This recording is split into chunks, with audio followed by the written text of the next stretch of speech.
two places that the mind should pay more attention to is the middle of the left thigh and right side of the lumbar, keeping eyes, ears, tongue soft. Supta Padangusthasana. To lift the left leg up, pay much more attention to the right leg. Bend the left knee, hold the toes. If this is difficult for you, you can put a belt around the foot and lift up, straighten this leg. No. Not so much wriggling of the right leg. Very firm action on the right leg, very heavy. So when you are lifting the left leg up, keep the right femur heavy. This is the first part of the Supta Padangusthasana position. Second part is, you are told, lift the head to bring the head towards the knee, bending the left elbow to the side. To do that, don't lift the head like that. Lift the whole torso, keeping the right femur very heavy. Lift the whole torso. If your head comes to the knee, attempt to bring the chin to the knee and then lift the chin towards the foot. All of that action is to lift the whole trunk up, not merely your head. All right, I'm going for a cup of chai. Each time you lift up, exhale. In the beginning, do not attempt to stay in the position, breathing in and out. Inhale, exhale, go up. Inhale, come down. Repeat more often. When you are able to do it more effectively, then only stay in the position and breathe in and out. Now, keeping the left femur heavy, that's where your maximum attention needs to be. On the middle of the left thigh. The mind gets carried away into the motion and action. See where there is no motion, all action in the mid-thoracic, in the middle of the left leg. Keep the foot heavily pushing the wall. And then see if you can. Keep pushing the wall, but come on. Lift the trunk. And come down carefully. Push the wall to keep the femur heavy. Lift the whole trunk. Imagining the base of the pelvis is in the middle of the thoracic area, in the middle of your thigh. As much as your mind might say, I'm using my abdominal strength, try to see that you are using your legs. I want you to use the wall so you learn to hold the tail firm where it is. Lift the left leg up. Hold it, Supta Padangusthasana. You are making this very light. Don't lift here. The mind gets carried away into the motion. So you let go of the thigh here, not let go of the femur. To bring the leg down to the side, don't move the femur from here. Keep it heavy and bring the leg to the side.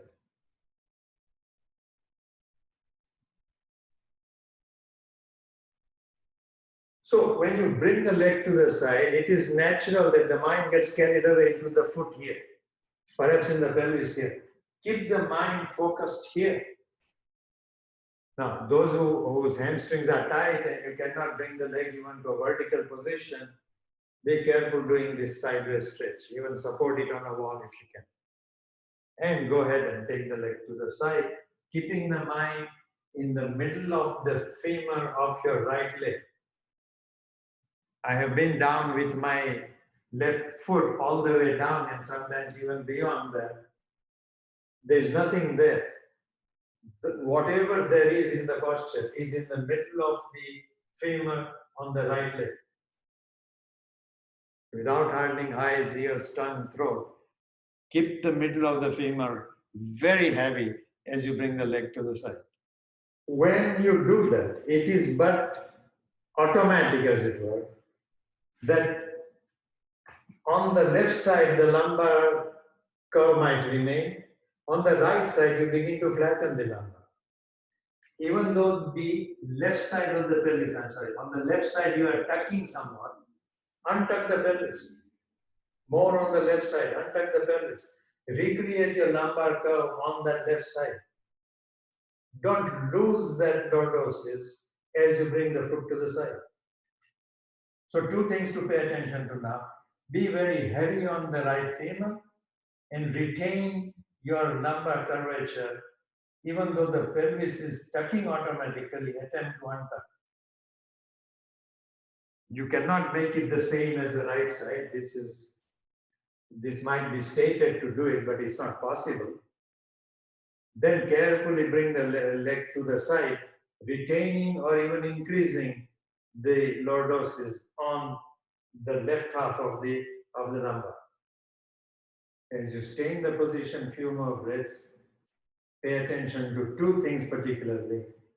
Right femur heavy and attempting to arch the lumbar on the left side. Can you say why you're asking us to untuck the up leg side when it's the legs going out? Because I always think of this more as triangle pose, so that I should be tucking on that side. Very correct. Good question. In triangle, you tuck the right side. If you're to the right, that's a beginner's or even intermediate work. Then, even as you tuck the right half of the pelvis, on the lumbar, you create an arch. Don't flatten the lumbar to tuck the pelvis. You understand what I'm saying?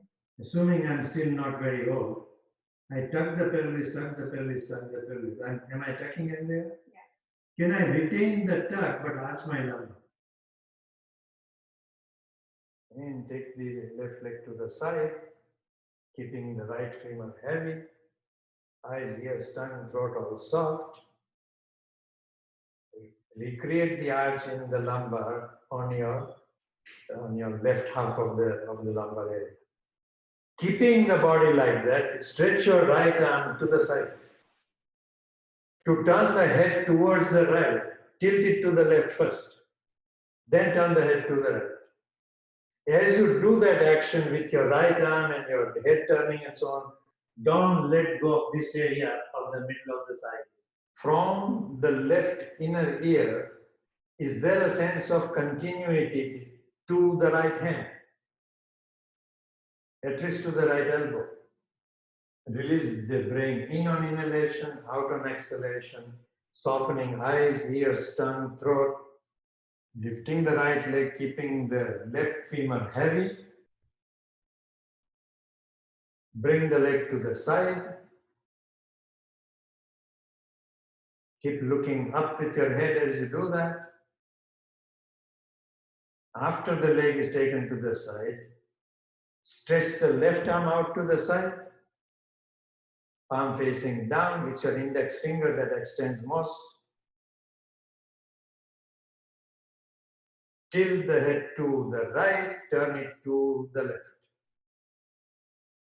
And seek a continuity of that stretch from the inner ear to inner right ear to the left index finger. That action in the arm coming from the ear is essentially a pranic action. It's not a physical action.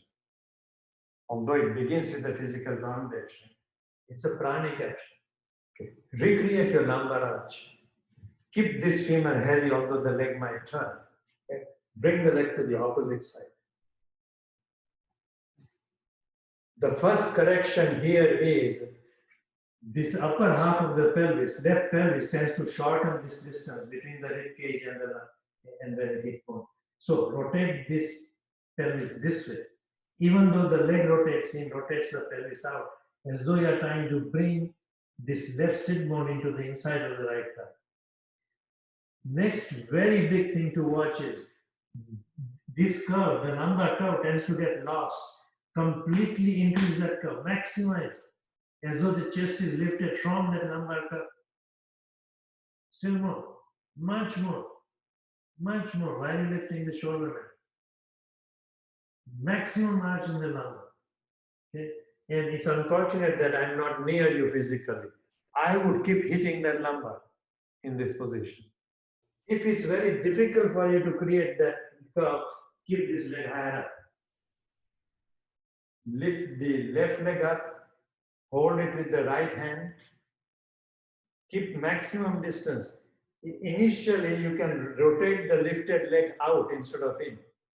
Externally rotate to get the hip bone, left hip bone away from the left rib cage.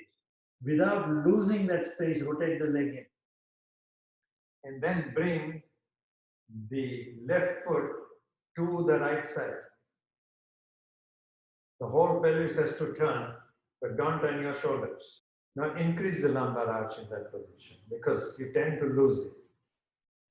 Bring the hip around a little more so you're vertically on the arch increase. Keep the shoulder, left shoulder try to keep down. Turn the head like you did before. Lift the head to the right, turn it to the left. Lift the left leg up. She's talking about this leg. Does it remain in Tadasana? Yes. Yeah. If you want the effect of the twist to go more in your upper body, okay? If you want the effect of the twist you are doing, if you want the effect to go higher up in your body, then don't let this twist. If you want the effect to go lower down in the pelvic area, then allow this leg to rotate. Okay. Depends on which part of the lumbar is of the spine feels least pranic energy. Arch the lumbar. Now, lumbar has two extremities, one at the top of the pelvic rim, the other extremity is near your floating ribs. Try to create the lumbar arch, initiate the lumbar arch near the lower end, which means untuck the pelvis more. Please be very careful with this part because the mind might say, I'm not losing the curve in my lumbar. Majority of the people do lose it. Rotating the right thigh out, tuck the pelvis, maximize the tucking action, so much so that you feel the energy of the right sit bone going to the left hip. Without losing that sensation, go to Trikonasana.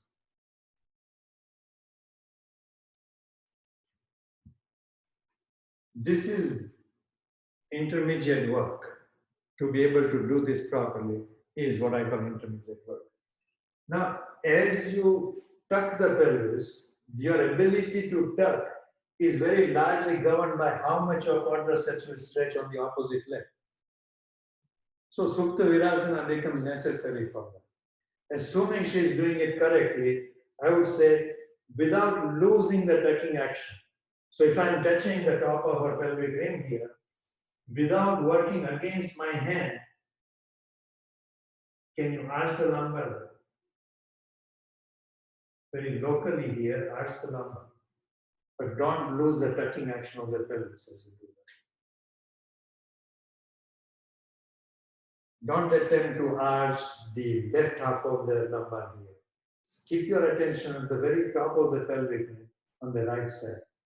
And you have to repeatedly go at it. Where do you think her ability to do this comes from? One chance to answer the question. Okay, lost. It comes from the heaviness of this femur. To make that femur heavy, you cannot use hyperextending the knee. You have to stay with the femur action, the bone action of the back leg. The real trick comes when holding that position, keeping the pelvis untucked to create and hold a lumbar action, then holding the lumbar in this position without any change to the lumbar from the pelvis and the sacrum, can you tuck? The important part that in what I just said is the bottom of the lumbar should not move at all. If the body is able to do that, the whole strain of sitting erect in Dandasana, even for hours together, is lost. There is no strain in sitting. Having untucked the pelvis to the maximum, arching the lumbar as a result as much as you can in the bottom, without any motion of that lumbar, tuck the pelvis. And that action continues in all so-called seated forward bends. Taking the left leg to the side, keeping the right femur heavy.